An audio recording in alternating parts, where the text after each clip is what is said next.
बेटे की मौत से सदमे में बेहोश जगवती को पास पड़ोस की औरतों ने उठाकर खटिया पर लिटाया, फिर ठंडे पानी के छींटे मारकर होश में लाने की कोशिश करने लगी।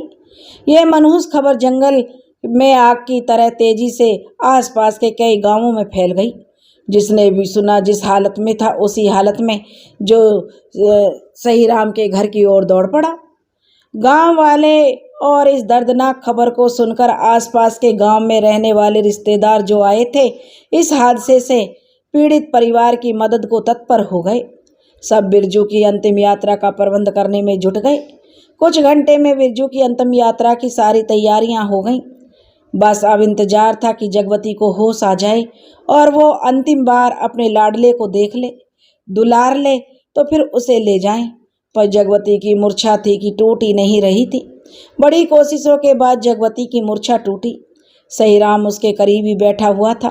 उसे पकड़कर कंधे से सहारा देकर बिठाया और पानी का गिलास मुंह से लगाकर पानी पिलाया।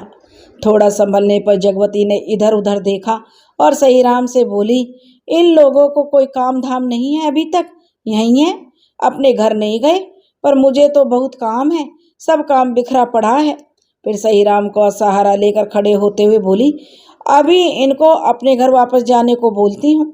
सही राम ने जगवती को शांत करते हुए रोते हुए कहा, बिरजू की माँ, ये हमारे अपने हैं, हमारे हितैषी हैं, ये हमारे दुख में शामिल होने आए हैं, इनको जाने को कहना गलत होगा। आओ अपने बिरजू को आखिरी बार जी भर कर देख लो, उसे दुलार लो, फिर वो कभी देखने को नहीं मिलेगा। बस तुम्हारा इंतजार हो रहा है, जाओ। कहकर सही राम ने जगवती की ओर देखा। जगवती पति की बातें सुनकर तड़प उठी। कोई कारण नहीं था कि एक बाप अपने बेटे की मौत जैसी बात झूठ कहे अपनी पत्नी से। अब तो यकीन करना ही था उसको। पति की आंखों में आंसू भरे आंखों को देखकर वह कांपते स्वर में बोली, बिरजू के बापू, कह दो यह सब झूठ है, कह दो ना कि तुम झूठ बोल रहे हो। सही राम रोते हुए बोला, काश मैं कह पाता बिरजू की माँ कि यह झूठ है, यह सच है। बिरजू की माँ, आओ उसे विदा करो। कहकर रोती बिलखती जगवती को लेकर सही राम बिरजू के पास आए। बिरजू सफ़ेद कफन में लिपटा हुआ अर्थी पर लेटा हुआ था, जैसे अपनी माँ की प्रतीक्षा कर रहा था। जगवती के आते ही तेज हवा का झोंका आया और सफ़ेद कपड़े से उसके ढके हुआ जो चेहरा खुल गया। बिल्कुल शांत, हल्की मुस्कान लिए जैसे वो चिर निद्रा में सो गया हो। माँ को देखने के लिए उसने अपना मुंह खोल दिया हो।